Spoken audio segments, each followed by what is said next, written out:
Olá pessoal, boa tarde.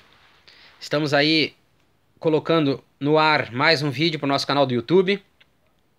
Nos últimos vídeos que eu postei, eu fiz questão de fazer um comentário, falar sobre uma situação de cada setor que compõe a cadeia produtiva brasileira. Falei rapidamente sobre pecuária, falei sobre os frigoríficos e falei sobre a área de mercado. Hoje eu quero fazer uma observação com relação ao desenvolvimento da cadeia produtiva brasileira, da carne bovina. As barreiras que o próprio Brasil se encarrega de colocar para o desenvolvimento da cadeia produtiva da carne bovina brasileira.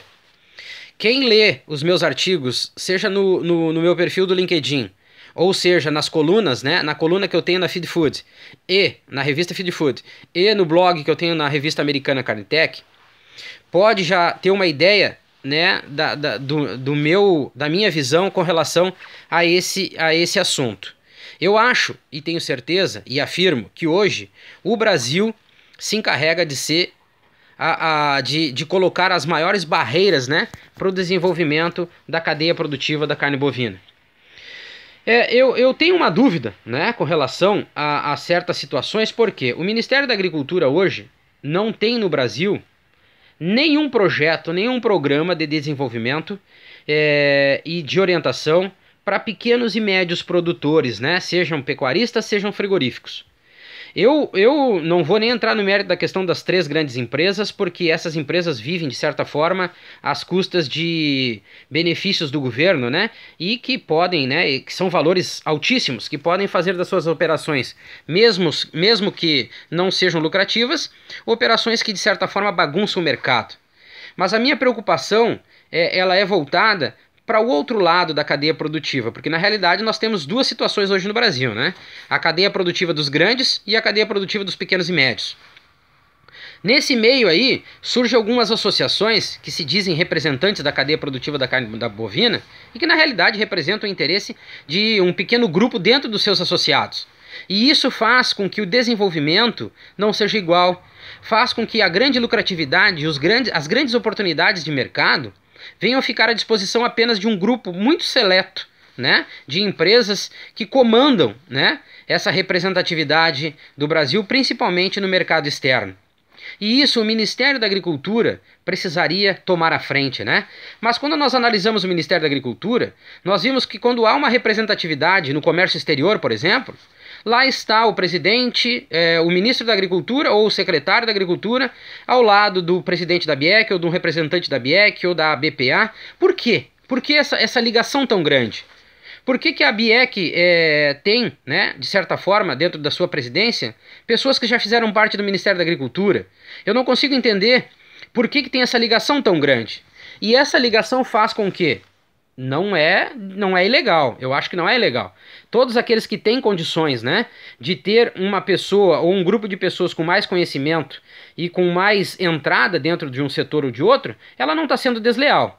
Porém, o Ministério da Agricultura deveria de tomar a frente e buscar fazer com que essas informações e esses recursos e esses caminhos, né, que chegam mais fácil para essas empresas que vivem dentro das associações, chegasse também de forma igual para as demais empresas, que são muitas.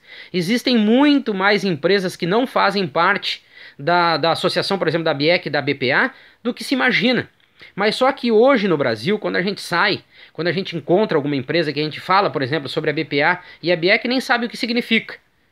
Mas faz com que empresas desse porte, de 300, 400 animais de abate por dia, que poderiam estar exportando, não tenham acesso a esse benefício, porque acham de certa forma que a exportação é um bicho de sete cabeças e isso não é verdade. Nós precisamos fazer, o Brasil precisa fazer, o Ministério da Agricultura precisa fazer com que o mercado da carne bovina, a produção de carne bovina, seja de certa forma igual para todos. Que os benefícios sejam iguais, que as oportunidades sejam iguais. Se nós tivermos uma ação, se nós mudarmos hoje, né, a nossa ação perante a esse setor, nós vamos conseguir beneficiar um maior grupo de empresas, praticamente a sua totalidade, fazendo com que mais recursos, né, mais incentivos, mais pessoas possam ter acesso a essas informações, e dessa forma nós podemos fomentar melhor a cadeia produtiva, beneficiando mais pequenos e médios pecuaristas, pequenos e médios frigoríficos. E isso nós vamos ter uma cadeia completa, com mais empresas fornecendo insumos, com uma mão de obra mais qualificada e mais bem paga, né? Fora desse monopólio que existe, pecuaristas com mais opções de venda de matéria-prima por preços melhores, pago por arroba. Então só existe benefício quando se trabalha dessa forma.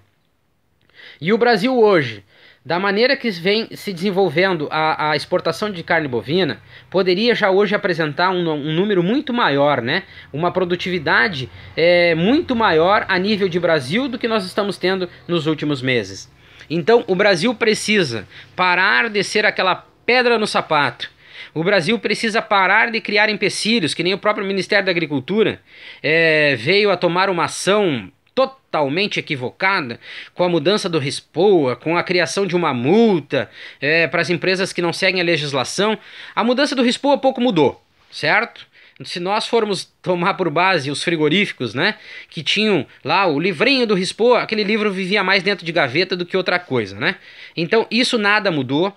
A mudança na legislação mudou muito pouco as características, né, das operações diárias dos frigoríficos, e mais, o que me preocupa não foi só as ações que este governo atual, que o próprio ministro Blairo Maggi vem tomando junto ao Ministério da Agricultura, mas já desde a época da Cátia Abreu, que tomou uma ação premeditada, equivocada, de certa forma até brutal, quando fez com que frigoríficos apenas tendo um CIF já fossem capacitados, fossem liberados para exportar. A gente sabe que existem alguns critérios, né? Mas de certa forma o macro, um frigorífico, embora tenha só tendo CIF, ele já pode estar habilitado para exportar. Então o próprio Ministério da Agricultura ao longo dos anos vem se encarregando de criar, né, certas dificuldades e problemas para o desenvolvimento da carne bovina no Brasil. Então, se o Brasil quer produzir mais, o Brasil quer mais estabilidade, o Brasil quer mais volume de venda, o Brasil quer mais negócio, o Brasil quer mais desenvolvimento junto da cadeia produtiva da carne bovina, precisa deixar de ser o empecilho, a pedra no sapato dos pequenos e médios produtores, né, e frigoríficos brasileiros. Certo, pessoal? Um abraço para vocês aí, até o próximo vídeo.